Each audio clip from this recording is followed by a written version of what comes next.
Hello friend, welcome back to Himachal success book. तो आज हम डिस्कस करेंगे हिमाचल प्रदेश के नवंबर मंथ के फर्स्ट वीक के करंट अफेयर्स। तो स्टार्ट करते हैं हमारी current affair discussion. First question is, according to Himachal Pradesh metrological department, state has received how much amount of rain in October 2020 which is second lowest in 17 years. Himachal Pradesh मौसम विभाग के अनुसार अक्टूबर 2020 में राज्य में कितनी वर्षा हुई, जो कि पिछले 17 वर्षों में दूसरी सबसे कम वर्षा है। इसका करेक्ट आंसर है ऑप्शन बी 0.4 mm। तो हिमाचल प्रदेश में अक्टूबर 2020 में 0.4 mm ही रेनफॉल हुआ है, जो कि पिछले 17 वर्षों में सेकंड लोवेस्ट रेनफॉल है।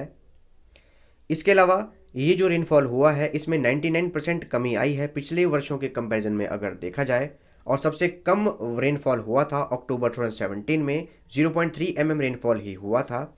और अक्टूबर 2004 जिसके साथ हम कंपैरिजन कर रहे हैं इस वर्ष के रेनफॉल को, तो अक्टूबर 2004 में 93 mm रेनफॉल हुआ था। The first of its kind helpline number launched for human wildlife conflict in Himachal Pradesh covers which area. Himachal Pradesh में अपनी तरह का पहला मानव वन्यजीव संघर्ष के लिए हेल्पलाइन नंबर कौन से क्षेत्र में शुरू किया गया है। इसका करेक्ट आंसर है ऑप्शन ए शिमला। तो हिमाचल प्रदेश सरकार ने 8 अक्टूबर 2020 को एक हेल्पलाइन नंबर शुरू किया है, जो कि ह्यूमन वाइल्ड लाइफ कन्फ्लिक्ट के रिगार्डिंग नंबर शुरू किया गया है, और इसे शिमला म्युनिसिपल कॉरपोरेशन की जुडिशन के अंतर्गत शुरू किया गया है। तो 8 अक्टूबर 2020 से 7 नवंबर 2020 तक 120 कॉल आ चुकी हैं ह्यूमन वाइल्ड लाइफ कन्फ्लिक्ट के रिगार्डिंग। इसके कुछ एग्जांपल हम देख सकते हैं, जैसे कि शिमला डिस्ट्रिक्ट के चौपाल के शिलाई विलेज में एक लेपर्ड ने 1.5 ईयर ओल्ड बेबी के ऊपर अटैक किया था। कुछ मंकीज़ के द्वारा क्रॉप्स भी डिस्ट्रॉय की जा रही हैं। काफ़ी मंकीज़ के द्वारा ह्यूमंस पे काफ़ी अटैक किए जा रहे हैं, जैसे कि हम आए दिन शिमला में देख रहे हैं। और लेपर्ड्स के द्वारा जो हमारे डोमेस्टिक एनिमल्स हैं उन्हें भी उठा के ले जाया जा रहा है। और ब्लैक बियर्स लेपर्ड्स को काफ़ी बार जो ह्यूमन हैबिटेट है उसके अंदर भी देखा गया है। Snow leopard research centre is located at, बर्फानी तेंदुआ अध्ययन केंद्र कहाँ पर स्थित है। इसका करेक्ट आंसर है ऑप्शन डी किब्बर। तो हिमाचल प्रदेश के लाहौल स्पीति डिस्ट्रिक्ट के किब्बर में जो स्नो लेपर्ड रिसर्च सेंटर स्थित है, यहाँ आप मैप में देख सकते हैं, ये हमारा लाहौल स्पीति डिस्ट्रिक्ट का मैप है हिमाचल प्रदेश का। और यहाँ है पिन वैली नेशनल पार्क, यहाँ है किब्बर, यहाँ है काजा, ये स्पीति एरिया है। और यहाँ पे है हमारी स्पीति रिवर, ये जो आप ब्लू कलर की लाइन देख रहे हैं ये है हमारी स्पीति रिवर। और यहाँ है चिनाब रिवर लाहौल स्पीति डिस्ट्रिक्ट में। Himachal Pradesh animal husbandry department plans to complete the building of cow shelters and cow sanctuaries by which year. Himachal Pradesh पशुपालन विभाग द्वारा गाय आश्रय और गाय अभ्यारण्य की इमारतों को पूरा करने का लक्ष्य कौन से वर्ष तक रखा गया है। इसका करेक्ट आंसर है ऑप्शन ए फरवरी 2021 तक हिमाचल प्रदेश की जो काऊ शेल्टर्स हैं और काऊ सेंचुरीज़ हैं उनकी बिल्डिंग्स को बना के तैयार किया जाएगा। और ये कहा गया है हिमाचल प्रदेश के जो एनिमल हस्बेंड्री डिपार्टमेंट है उनके द्वारा। और जनवरी 2022 तक जितनी भी स्ट्रे कैटल्स हैं, काउज हैं, उनको रोड से उठा के जितनी भी काऊ सेंचुरीज बनाई गई हैं उनमें लाया जाएगा। और अभी तक हिमाचल प्रदेश के कांगड़ा डिस्ट्रिक्ट में ही सिर्फ 7 काऊ सेंचुरीज बनाई गई हैं पूरे हिमाचल प्रदेश में। और इन जो भी इंजर्ड काऊ हैं उनको उठाने के लिए लिफ्ट असेंबली व्हीकल्स का भी इंतजाम किया जा चुका है, उन्हें खरीदा जा चुका है एनिमल हस्बेंड्री डिपार्टमेंट द्वारा। अगर बात की जाए एनिमल हस्बेंड्री मिनिस्टर की, तो वो है वीरेंद्र कंवर, और इनकी कॉन्स्टिट्यूंसी है कुटलेहर, जो कि ऊना डिस्ट्रिक्ट में है। इसके अलावा वीरेंद्र कंवर हमारे rural development, Panchayati Raj, agriculture और फिशरीज मिनिस्टर भी हैं। In which village of Himachal Pradesh first asafoetida plant of India has been planted. Himachal Pradesh के कौन से गांव में भारत का पहला हींग का पौधा रोपित किया गया है। इसका करेक्ट आंसर है ऑप्शन बी क्वारिंग। तो क्वारिंग हिमाचल प्रदेश के लाहौल स्पीति डिस्ट्रिक्ट का एक विलेज है जहाँ पे कि हिमाचल प्रदेश और पूरे भारत का पहला हींग का पौधा रोपित किया गया है। अगर हम मैप में देखें, ये आप देख सकते हैं, ये हमारा लाहौल स्पीति का मैप है। और यहाँ पे है केलोंग, और यहाँ जैसे है क्वारिंग गांव, जहाँ पे कि हिमाचल प्रदेश और पूरे भारत का पहला हींग का पौधा रोपित किया गया है। अगर बात की जाए हींग की, जो ये हींग का पौधा रोपित किया गया है, तो पालमपुर में स्थित जो institute of Himalayan bio resource technology है, वहाँ की लैब के साइंटिस्ट ने अफगानिस्तान से लाए गए हींग के बीज से इस पौधे को तैयार किया है। और ट्रायल के तौर पर हींग की पैदावार के लिए देश में सबसे पहले लाहौल स्पीति जिले को ही चुना गया है। अगर बात की जाए हींग की पैदावार की, तो हमारे पूरे भारत में अभी तक हींग की पैदावार नहीं की जाती, खेती नहीं की जाती, और देश में सालाना 1200 टन हींग की खपत होती है। और हमारे देश में अफगानिस्तान से 90%, उज्बेकिस्तान से 8% और ईरान से 2% हर वर्ष हींग का आयात किया जाता है। और अगर ये प्रोजेक्ट सक्सेसफुल रहा तो जो हम 1200 टन का आयात करते हैं, खरीद करते हैं हींग की पूरे वर्ष में, उसमें भी काफ़ी कटौती देखी जाएगी। अगर बात की जाए हींग की तो 20 से 30 डिग्री का तापमान इसके लिए ज़रूरी चाहिए होता है इसकी पैदावार के लिए। और अगर हम बात करें इसकी हाइट की तो 3.3 से 4.9 फीट टॉल इसकी हाइट होती है, इतनी लंबाई होती है। और यहाँ देख सकते हैं आप इमेज में, इस तरह का पौधा होता है हींग का। How many revenue districts are there in Himachal Pradesh? Himachal Pradesh में कितने राजस्व जिले हैं? इसका करेक्ट आंसर है ऑप्शन डी 13। तो हिमाचल प्रदेश में 13 राजस्व जिले हैं, रेवेन्यू डिस्ट्रिक्ट्स हैं। तो हिमाचल प्रदेश के एक्साइज एंड टैक्सेशन डिपार्टमेंट द्वारा सितंबर मंथ के लिए मंथली परफॉर्मेंस कार्ड तैयार किया गया है। और इस मंथली परफॉर्मेंस कार्ड में बिलासपुर रेवेन्यू डिस्ट्रिक्ट ने टॉप किया है और जो हमारी नूरपुर रेवेन्यू डिस्ट्रिक्ट है वो उसने अंतिम स्थान प्राप्त किया है। अगर बात की जाए इस मंथली परफॉर्मेंस कार्ड की तो इसके लिए 4 पैरामीटर सेलेक्ट किए गए थे, 4 पैरामीटर निर्धारित किए गए थे जिनके तहत ही ये रैंकिंग तैयार की गई है। और वो 4 पैरामीटर हैं: recovery of ineligible input tax credit, recovery of interest liability for late filing of GST R3B returns, verification of e-way bills, and number 4th is recovery under the legacy resolution scheme. तो ये 4 parameter निर्धारित किए गए थे और इन्हीं के basis पे ही ये रैंकिंग तैयार की गई है, जिसमें कि बिलासपुर रेवेन्यू डिस्ट्रिक्ट ने टॉप किया है सितंबर मंथ में। अगर बात करें हम 13 रेवेन्यू डिस्ट्रिक्ट्स की तो जो सितंबर मंथ की रैंकिंग है उसी रैंकिंग के बेसिस पे ही मैंने इन सभी का नाम लिखा है। तो सबसे पहले है बिलासपुर, सिरमौर, हमीरपुर, कांगड़ा, मंडी, चंबा, बद्दी, किन्नौर, सोलन, ऊना, शिमला, कुल्लू और नूरपुर। तो इसमें जो हमारी लाहौल स्पीति डिस्ट्रिक्ट है उसका नाम नहीं है।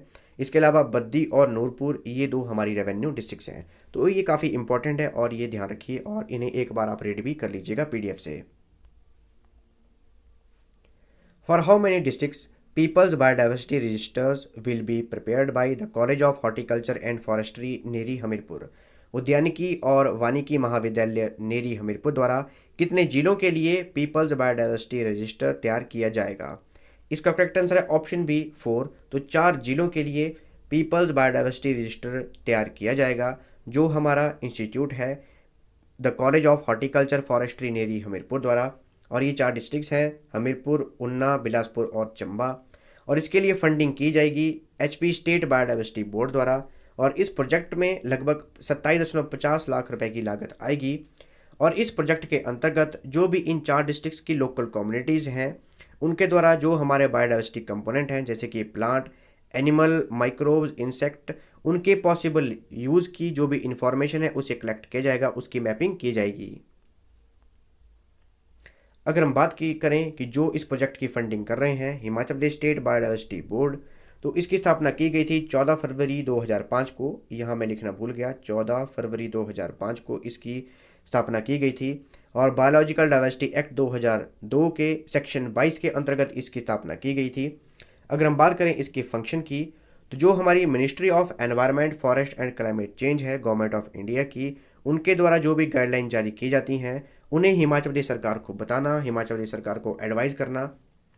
इसके अलावा जो भी हमारी कमर्शियल यूटिलाइजेशन है हमारे बायोलॉजिकल रिसोर्सेज की, बायो सर्वे की, बायो यूटिलाइजेशन की, उनके अप्रूवल्स को ग्रांट करना।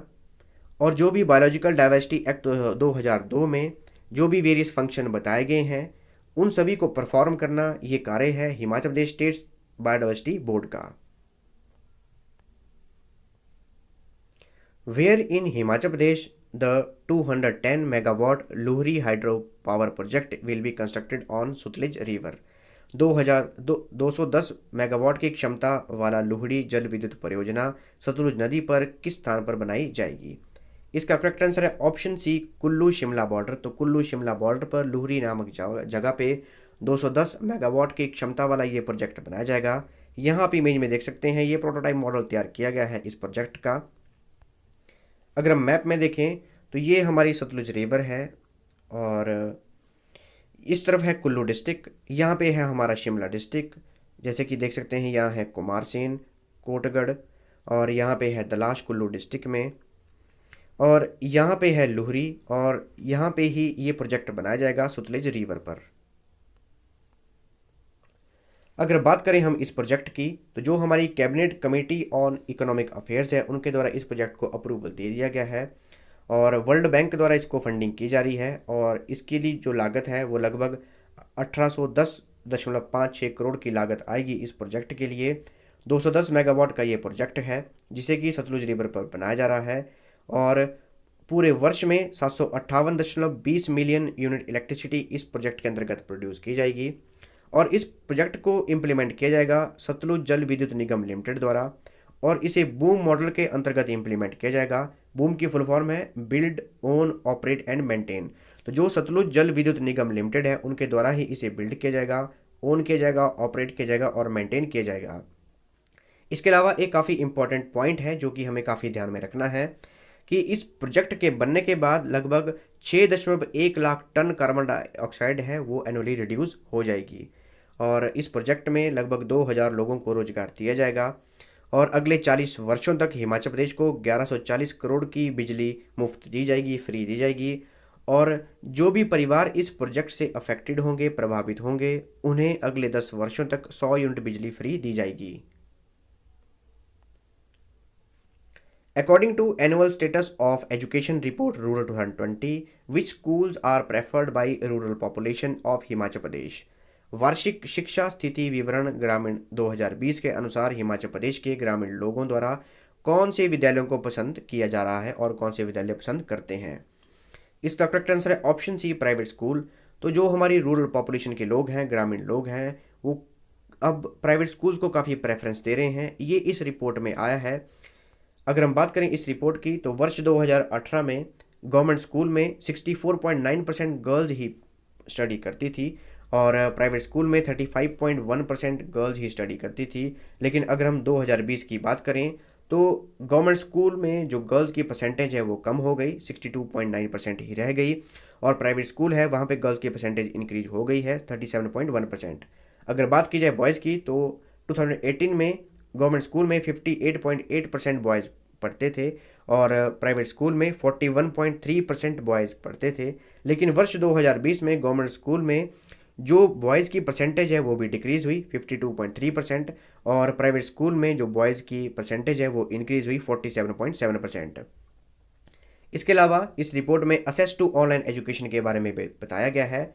तो वर्ष 2018 में गवर्नमेंट स्कूल के 47.4% स्टूडेंट्स हैं वही ऑनलाइन एजुकेशन असेस कर पाते थे और प्राइवेट स्कूल के 75% स्टूडेंट्स ही ऑनलाइन एजुकेशन असेस कर पाते थे, जैसे कि स्मार्टफोन एजुकेशन। लेकिन वर्ष 2020 में कोरोना वायरस के इफ़ेक्ट के बाद काफ़ी जो ऑनलाइन एजुकेशन को असेस है उसको बढ़ोतरी मिली। तो जो गवर्नमेंट स्कूल हैं उनके 86% स्टूडेंट्स और प्राइवेट स्कूल के 94% स्टूडेंट्स अब स्मार्टफोन से ऑनलाइन एजुकेशन असेस करते हैं। According to Jal Shakti Department of Himachal Pradesh, by which year tap water will be there in each house of Himachal Pradesh? Himachal Pradesh जल शक्ति विभाग के अनुसार कौन से वर्ष तक राज्य के हर घर में नल द्वारा पेयजल पहुंचाया जाएगा? इसका करेक्ट आंसर है ऑप्शन बी, वर्ष 2022 तक हिमाचल प्रदेश के हर घर में नल द्वारा पेयजल पहुंचाया जाएगा और ये हिमाचल प्रदेश के जल शक्ति विभाग द्वारा बताया गया है। तो 100% कवरेज कर दी जाएगी सभी घरों की वर्ष 2022 तक। अगर हम इंडिविजुअल देखें तो उन्ना और किन्नौर में 2020 के दिसंबर तक ही 100% हाउस होल्ड तक टैप वाटर पहुंचाया जाएगा। बिलासपुर, हमीरपुर, सोलन डिस्ट्रिक्ट्स में जून 2021 तक, मंडी और कांगड़ा में मार्च 2022 तक और शिमला, सिरमौर, चंबा और कुल्लू डिस्ट्रिक्ट्स में जुलाई 2022 तक 100% कवरेज कर दी जाएगी टैप वाटर की हर हाउस होल्ड में। अगर हम बात करें जल शक्ति डिपार्टमेंट की तो हिमाचल प्रदेश के जल शक्ति मिनिस्टर हैं महेंद्र सिंह और इनकी कॉन्स्टिट्यूंसी है धर्मपुर जो कि मंडी डिस्ट्रिक्ट में है। इसके अलावा महेंद्र सिंह हमारे रेवेन्यू, हॉर्टिकल्चर और सैनिक वेलफेयर मिनिस्टर भी हैं। तो ये थी हमारी आज की डिस्कशन और अगर आपको इस सेशन की पीडीएफ चाहिए तो आप मेरे टेलीग्राम चैनल से ले सकते हैं जिसका लिंक मैं डिस्क्रिप्शन बॉक्स में दिया हुआ है या फिर आप टेलीग्राम में सर्च कर सकते हैं हिमाचल सक्सेस बुक और वहाँ से भी आप इस सेशन की पीडीएफ प्राप्त कर सकते हैं। So thanks for watching video, do like, share and subscribe my channel.